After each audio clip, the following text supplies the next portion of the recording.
Hello and welcome back to another episode of It's Always Sunny in Hollywood, where today school is back in session, even though it's February and the school year starts in like September. Whatever, let's not worry about that. My name is Lugia, and with me are... My name is Patty, and for show and tell, today I have brought in a ferret. And I'm Red. So today we'll be talking about 1990's Kindergarten Cop by Ivan Reitman, but I believe we have a lot of news to go over. It has been a month since our last recording session, after all. Yes. A lot of people died. That's basically the sum up of the news section today. First person of note is James Ransone. Great actor. He's probably best known for The Wire and Generation Kill. He also played the older version of Eddie in It Chapter 2. He was also in Tangerine by Sean Baker. So rest in peace, James Ransone. You had a very prolific career. Very talented actor. We also have Bridget Bardot, who is a very sort of iconic sex symbol of the 60s. She's very controversial after that period due to her political beliefs, but yeah, she was in Godard's L'Empress and Louis Malle's Viva Maria. And yeah, those are like the main things she's kind of known for. Isaiah Whitlock Jr. also passed away. He was also in The Wire. So a couple Wire cast members passed away. Also a frequent collaborator of Spike Lee. This is probably a weird way to say it, but he's probably best known for the way he says the word shit. He says she. And it's very iconic. It's been spoofed a lot. I'm sure some people have seen a GIF of him saying it somewhere. I actually didn't know that was him, or at least it originated from him. Yeah, he's in a bunch of stuff. I've seen a bunch of Spike Lee movies. He was in a couple other stuff. Anyway, Scott Adams passed away. He's the guy who created Dilbert, the famous newspaper comic. Also, I guess the Dilbert TV show, if you've ever seen that. I've seen both, and I enjoy his work. He had a similar sort of reputation to Bardot, where a lot of people think his work got kind of tainted by his later political beliefs, but the work's still good. So John Forte passed away.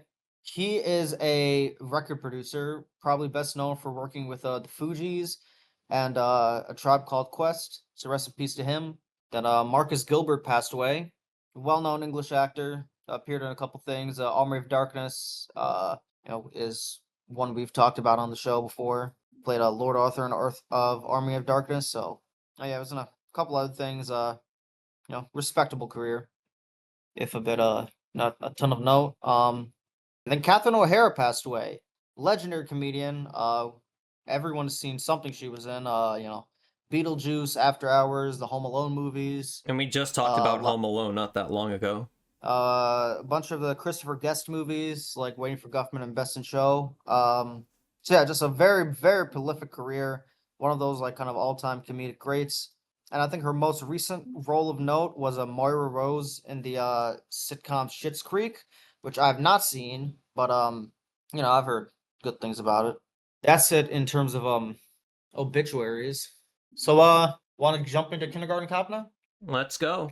So, Kindergarten Cop was directed by Ivan Reitman, released on December 21st, 1990, with a budget of $26 million, and it made $202 million, so it was pretty big. But of course, one of the main reasons why it was so big is because of the star, the main character, the actor, the man, the myth, the legend, the Terminator, Arnold Schwarzenegger. And this was actually Reitman and Schwarzenegger's second collaboration, because he partnered with Reitman in Twins from 1988. I have not seen Twins, but I guess it did well enough to warrant them doing it a second time. And just a couple fun facts. I won't go like too balls to the walls with this one, but the role of John Kimball, which Arnold Schwarzenegger portrays, actually was bounced around between different actors. Some you probably wouldn't expect. It was going to go to Bill Murray or Patrick Swayze, but they turned it down. And then it was going to go to Danny DeVito. I don't know how that would work, but they turned him down because his height would be less believable for Kimball as like this super macho cop. So ultimately it went to Schwarzenegger, primarily because DeVito and Schwarzenegger worked together in Twins, so it was just kind of easier to contact Schwarzenegger since Reitman already knew them. Another weird thing is that Kindergarten Cop played a bit of a small role in Silent Hill for the PS1 because the elementary What? school, yes, the elementary school, Astoria Elementary School, was used as a reference for the game's Midwich Elementary School location. Okay. I don't Wasn't expecting that. I don't know why. It's just kind of funny though. And apparently there's also a sequel which is bad, and we're not going to talk about it. So, what is Kindergarten Cop about? Well, we got Arnold Schwarzenegger playing the role of John Kimball, who's a hard-boiled detective tracking down a guy named Cullen Crisp, he's been at it for a few years now. He finally caught up to him, arrests him, but he learns that Cullen had a wife who allegedly stole $3 million from him, along with taking custody of their child. So they also try to track her down, try to get her immunity so that they could press charges against Cullen for real so that they can lock him away. What this ultimately leads to is Kimball being partnered up with a fellow detective named Phoebe O'Hara, and she would pose as a kindergarten teacher because the alleged son, Dominic, is the child of the wife of Cullen, the ex-wife. However, Phoebe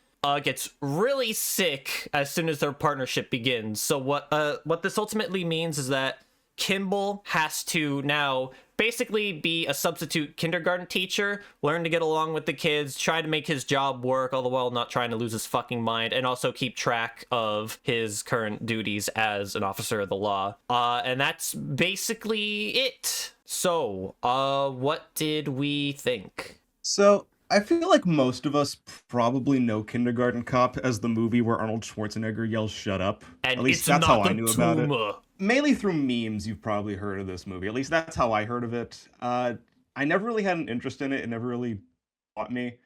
But, watching it for the podcast, now's the time. When you hear the premise of Arnold Schwarzenegger as an undercover cop posing as a kindergarten teacher, you kind of paint a picture in your head like, oh, it's going to be one of those movies where, the tough guy has to look after some kids, which is something he clearly knows nothing about. Let the hijinks ensue and the slapstick commence. But I was surprised to find this movie mostly plays it pretty straight. Like, I get the juxtaposition of where Arnold finds himself is supposed to be the joke. But, like, I didn't find there was much comedy pulled from him being in this position. Like, he doesn't really get into a whole lot of hijinks trying to come across as a regular teacher. He manages to adapt to the kids pretty quickly. Like, there are jokes, but it just kind of felt like a straightforward undercover cop movie with a lot of children in it. I enjoyed the first half of this movie when it felt like it was more of like a sort of Last Action Hero type send up to his action persona. But Yeah. after that point it just kind of it gets pretty boring up until the climax, just because like once he actually figures out how to be a teacher, it's just kind of a boring movie. There's really nothing really happens. It There's is nothing, definitely necessary to show interesting. that part of him, Um, like, learning to adapt to this new lifestyle and learning to get along with the kids. It isn't really the most interesting in the world, I do agree with that, but it is a necessary step in Kimball's character. Honestly, Yeah, I I thought don't that know. would be a majority of the movie, like him really struggling to become a teacher, but it's only like 2 scenes. 50 minutes, first 50 minutes is fine, and then it's just kind of like 40 minutes of boring up until we get an action climax, and like, all right, but You would think the second kind of act lull disappointing. would be him, like, either maybe losing his position or at risk of losing his position or losing the kids' trusts. Like, when you see him beat up the guy who's, like, supposed to be an abusive father, you would think that would, like, spark something where the kids actually, like, go back to seeing Kimball as this really scary guy, but no, they still like him after that. We kind of mentioned this while we were watching the movie, but I feel like it feels like I feel like it probably should have like done something along the lines of what like School of Rock did, or even like since he's like such an intimidating guy, like if it went like the route of like Monsters Inc. Like I've seen like the arc this is trying to do done kind of better in other movies. Granted, those movies came out after the fact, so I don't know what they could have drawn for inspiration, but there is just something kind of lacking here. Have you guys ever seen Daddy's Home? I don't think No, so. Daddy's I've seen Home Daddy is Daycare. Daddy's Home is something different. It's Will Ferrell and Mark Wahlberg. I know what it is. But it kind of reminds me of that in a way where like structures itself and positions itself as like this family movie. But it's very like when you watch it, like you get the feeling like it's not for kids, but if it's not for kids, who is this for?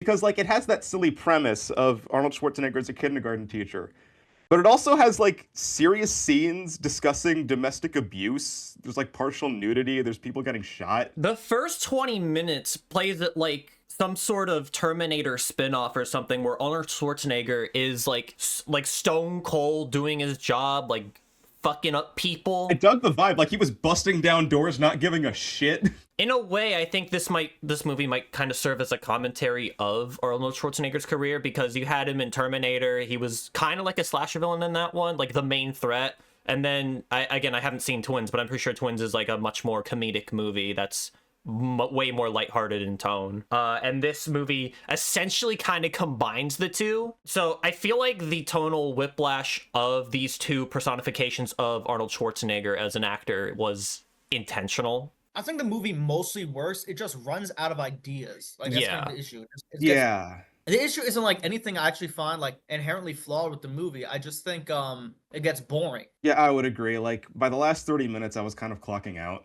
It's not a bad film. I don't think I would say it's a bad movie. I would just say it's like I'd actually say it's decent, and I certainly enjoyed it more than Twins and some of his like other comedic efforts. But like Jingle All the Way is probably like objectively a worse. But like here's the thing, like Jingle All the Way is probably objectively a worse movie. But at least like stuff is always happening. So like more I'm never consistently. It also leans into its comedic tone more. Well, here's the thing. I think the contrast is what makes this movie work. Like, I think that's a good thing. It's just Do you wish there was more of it? Yeah, it's just like it's great setting up kind of like the premise, and he kind of lampoons it. Then he puts it. The initial like twist on his head is pretty funny, but then I don't know. It's just there's just not a ton to it. Maybe instead of him just converting to a kindergarten teacher, what if he was a kindergarten teacher by day and a cop by night? So that way that contrast is more apparent and there's a lot more interesting things going on, like in between all the kindergarten stuff. I don't think that I don't know. I think like the fact that he has to do cop stuff while in kindergarten is what kind of makes it interesting and funny. It's just, I don't know. Maybe if it took it more like a 21 Jump Street thing where like he has to actually like juggle being a cop and dealing with the kids at the same time, because I feel like the way the movie works is just like he struggles dealing with the kids, then he figures out how to make the kids work, and then the investigation continues rather than like the investigation and the kid stuff actually like clashing a lot.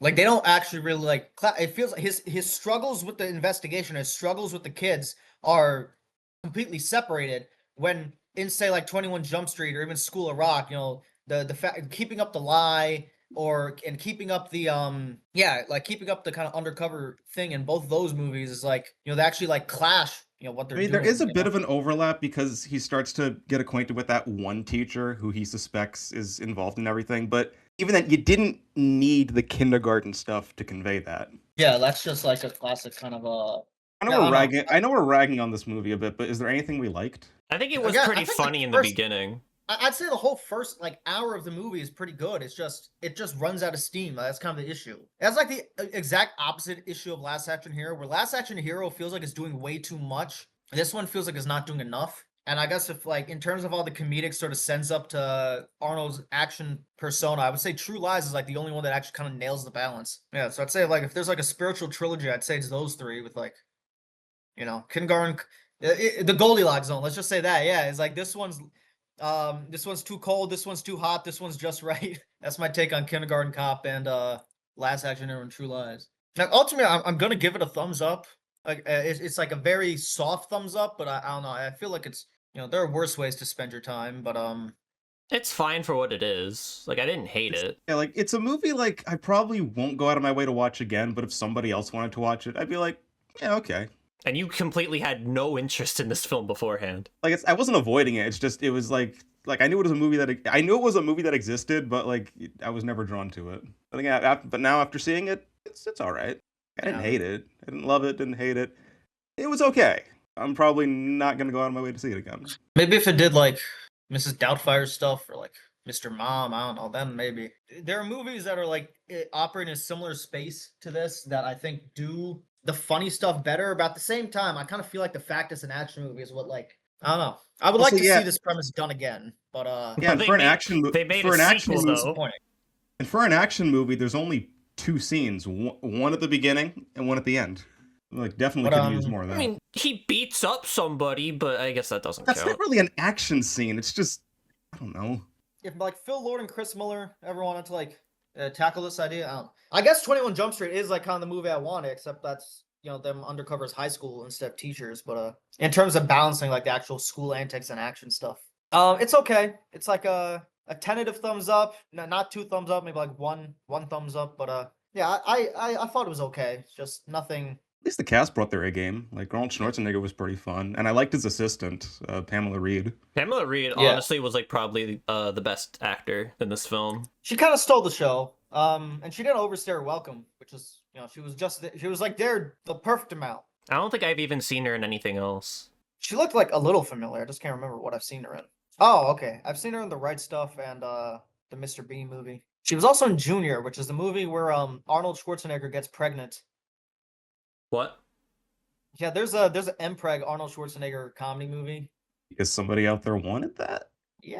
Came out in 1994, which I'm pretty sure is the same year True Lies came out or something. So that's kind of funny. But Also, yeah, if I can add one more comment, I really liked the moment when Arnold dropped the kid. I don't know, like he picked him up, he told him to spit out like food that wasn't his, and he spits it on Arnold, and Arnold's like, oh shit, and he just drops the kid and walks away. No repercussions for that, mind you. I don't know, that got a good laugh out of me. there's that one part in the middle of the movie where the score just became like this weird whimsical thing. I thought that was kind of cool. Oh yeah, and it's When, over the montage of Phoebe throwing up. Yeah. I mean, I think they use that particular song for like the moments where like Arnold is like loved by the kids, and like it's supposed to be like this really wholesome moment where he's at the fair and everyone's like, you did such a good job, like he's such a great kindergarten teacher.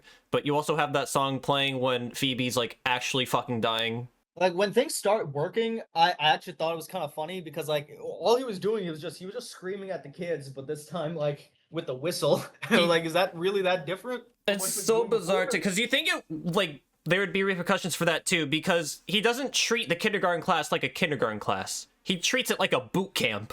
Yeah, person's like, I'm a princess. It's like, you put the. He just starts screaming at her. He's like, whoa, whoa, whoa. And honestly, I thought the head of the school would like be opposed to this. Like, this is not how you run a kindergarten class. What is wrong with you? But she's totally okay with it. It's like, man, he's actually really good with the kids. Man, I got nothing Yeah, else. that's all our comments. All right. So yeah, it's my turn. So Yep. all right, let me ask you guys: do you want a single or a double? I can do a I'll double. play it safe with a single. I can do a double. I mean, we haven't had an episode in a while. All right, so we're at a crossroads. All right. What does your heart tell you? I don't know. I've juggled both of these in my head. We haven't done a double in a Here's while. the thing, I don't think so, but okay. Let me put it this way: do you guys want to discuss an animated film or a live action film? Animated? Yeah, I could go with anime. All right, then it's the double. Damn it. All right. If it doesn't work for you, I'm fine No, doing the it's single. fine. It's fine. I'll roll with it. I just need to make time. All right. They're both an hour and a half. So for what these movies are, so we're animation fans around here, but I don't think we've ever pitted a Disney film against a DreamWorks film before. There's no shortage of, Ooh. rivals. Ants, A Bug's Life, Madagascar, The Wild, so on and so forth. But this is one that I don't think I've ever really heard anybody talk about because I'm not 100% if this was intentional or not. But in the early 2000s, Disney and DreamWorks both released movies with similar themes, and coincidentally, both of them lost a shit ton of money. So I think it'd be fun to compare them. So up next, we're going to be taking a look at Disney's Treasure Planet and DreamWorks' Sinbad. Okay. I'm more eager about Treasure Planet because I remember liking it, but I don't remember too much of it. It's been years since I've seen Treasure Planet. I've never seen Sinbad. I've seen both of them. I remember liking both of them. Although, I weirdly remember. Here's what I remember. I think I liked Sinbad more, but I remember like the emotional heart of Treasure Planet like sticking with me more. So yeah, it'll be interesting to revisit. All right, so you got a closer? I have a headache. Might be a tumor. It's not the tumor!